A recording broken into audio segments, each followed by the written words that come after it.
조갑제 TV 시청자 여러분 안녕하십니까? 2025년 3월 14일 새벽 4시입니다. 어제 있었던 헌법재판소의 감사원장과 새 검사에 대한 탄핵 기각 결정에 대해서 국민의힘과 민주당은 각각 나름대로 유리한 해석을 해가지고 국민들을 현혹시키려고 하고 있습니다.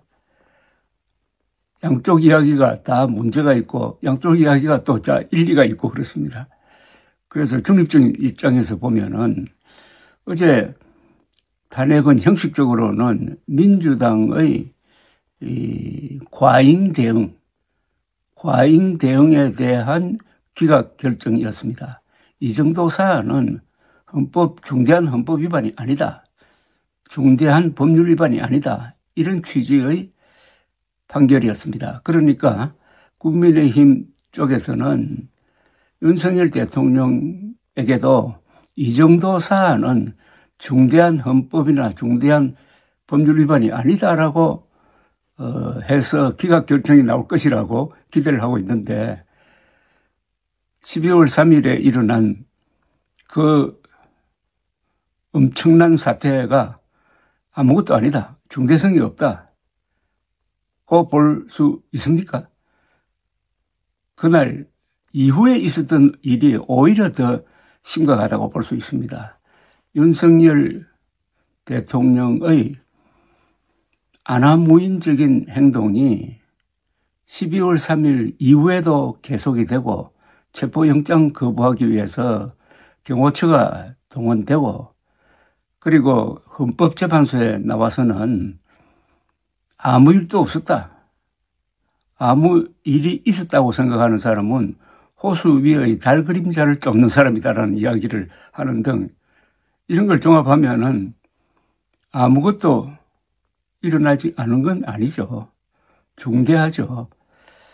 그런데 그 내용을 따져보면은 국회 측에서 이 경우에는 민주당인데 민주당 측에서 탄핵 소추를 남발했다고 볼 수 있는 형식은 갖췄는데 그 내용에서는 또 몇 가지 문제가 있음을 지적한 것은 또한 사실입니다. 즉 현재 측은 새 검사에 대한 탄핵 소추안을 기각하면서 그러나 김건희 여사의 도이치모터스 관련 수사는 더 깊게 할 수 있었다. 그걸 하지 않은 점은 있다라고 했고 감사원장의 탄핵안을 기각하면서는 말씀 많은 관저공사와 관련된 회의록, 감사원 회의록을 국회에 제공하지 않은 점을 지적을 했습니다. 그러나 이것은 탄핵 인용을 할 만큼 중대한 위반이 아니라고 또한 본 것입니다. 저는 어제 있었던 탄핵 결정에서 중요한 것은 전원일치라는 대목입니다. 8명이 전원일치로 탄핵 기각을 했습니다. 이 전원일치라는 이 컨셉이 윤석열 대통령 탄핵에도 적용될 것을 상당히 시사하고 있습니다. 그러면은 윤석열 대통령에 대한 탄핵 결정이 전원일치로 나올 때 그럼 그 전원일치가 전원일치 인용이겠습니까? 전원일치 기각이겠습니까? 전원일치로 윤석열 대통령은 중대한 헌법 위반을 저질러지 않았으므로 기각하고 한다. 즉 현직에 복귀시킨다. 이렇게 결정을 하겠습니까? 아니면 전원일치로 윤석열 대통령의 12.3 계엄 사태는 헌법 77조에 그리고 개헌법 7조에 명백하게 위반되고 건국 이후 처음으로 국회가 계엄군에 의해서 점거되고 선관위도 점거된 사태는 중대한 헌법 위반이므로 인용하여 탄핵소추안을 인용하여 윤석열 대통령을 파면한다. 어느 쪽이겠습니까? 그건 상식적으로라도 이미 판단이 될 것이라고 생각하고, 또 어제 상당히 헌법재판소가 오랜만에 존경을 받았습니다. 존중을 받았습니다. 헌법재판소의 판결이 다 공정하고 불만이 있더라도 수용할 수밖에 없다 하는 이런 쪽으로 오랜만에 국민이나 정치권에서 헌법재판소의 위상이 높아졌다 이겁니다. 헌법재판소는 이걸 노린 게 아닌가 생각이 듭니다. 이렇게 한 다음에 다음 주에 윤석열 대통령에 대한 전원일치 파면 결정이 나올 때 과연 헌법재판소를 비판하는 논리가 성립이 될 것이냐, 특히 그 엄정한 결정문이 나올 때 여기에 대해서 반박을 할 것이냐, 저는 어렵다고 봅니다. 그래서 어제 전원일치 기각 판결은 전원일치 인용 판결의 예고편이 아니겠느냐 하는 게 저의 생각이었습니다. 오늘 발표된 MB에서 전국 지표조사, 여론조사입니다.에 따르면은 탄핵을 인용해서 윤석열 대통령을 파면해야 한다는 응답이 55%입니다. 탄핵을 기각해야 한다는 39%입니다. 그 차이는 16%포인트 차이입니다. 이 정도의 차이, 16에서 한 20%포인트 차이가 계속되고 있습니다. 일관됩니다. 이게 중요한 이유가 있습니다. 지금 헌법재판소가 윤석열 대통령 건을 판단하는 데 있어서 가장 중요한 것은 법리죠. 헌법이죠. 헌법과 이 법률이죠.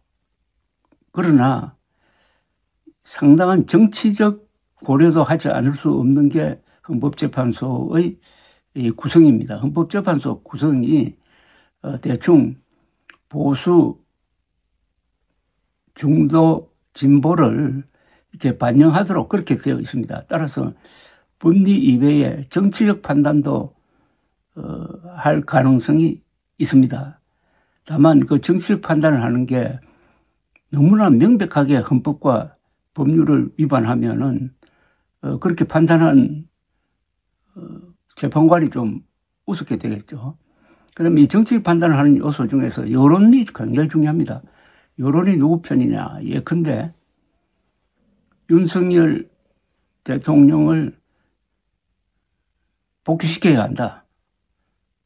기각해가지고 복귀시켜야 한다는 여론이 90%라고 한다면은 아무리 헌법을 위반한 점이 명백하지만은 헌법재판관들은 좀 영향을 받게 될 것입니다.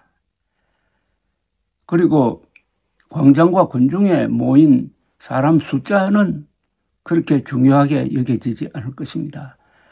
그렇다면 지금 윤석열 대통령 건은 법률, 헌법 위반이 너무나 명백합니다. 그것도 중대한 위반입니다. 5개의 쟁점이 있는데 국회에 군대를 보낸 것, 선관위에 군대를 보낸 것, 그리고 국무회의 심의를 제대로 하지 않은 것, 그리고 요인 체포 등등 이 사안은 너무나 명백하니까 여기서는 뭐 이론의 여지가 없을 것이라고 생각합니다.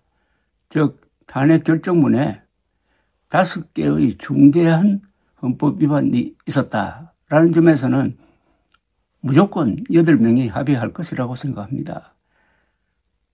다만 여론이 압도적으로 이상하게 돼가지고 그럼 법리 다 무시해버리고 압도적으로 윤석열 대통령을 복귀시켜야 한다는 압박이 가해지면은 좀 고민은 하겠죠. 고민은. 그런데 현재는 그런 고민이 필요 없다는 겁니다. 6대4 정도로 탄핵되어야 한다.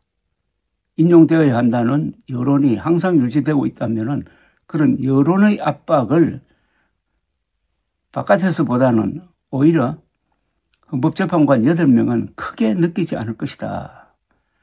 물론 그 중도, 보수, 진보 입장에 따라 약간 달라질 수 있지만은 너무나 명백한 헌법 위반이고 너무나 중대한 헌법 위반이다라고 하는 이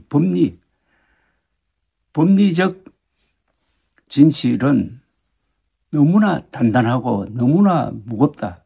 이걸 간단하게 줄이면은 대한민국의 법치, 민주주의를 유지할 거냐 말 거냐, 대한민국을 민주공화국으로 계속 유지할 거냐 말 거냐, 아니면은 이번 윤석열 대통령 헌법 위반 사건의 결정으로 해가지고 민주공화국이 붕괴돼 버리고 아주 내전적 사태로 돌입을 하고 대통령은 이 정도의 비상계엄은 언제든지 할 수 있다. 국민들에게 호소하고 싶을 때, 국회를 압박하고 싶을 때, 선관위를 압박하고 싶을 때 언제든지 할 수 있다. 즉 계엄령 면허증을 줄 것이냐 하는 선택이 다음 주에 있을 것 같은데 아무리 생각해도 윤석열 대통령 파면 결정 이외에는 나올 것 같지가 않습니다. 그것도 저는 일치로 어제처럼. 감사합니다.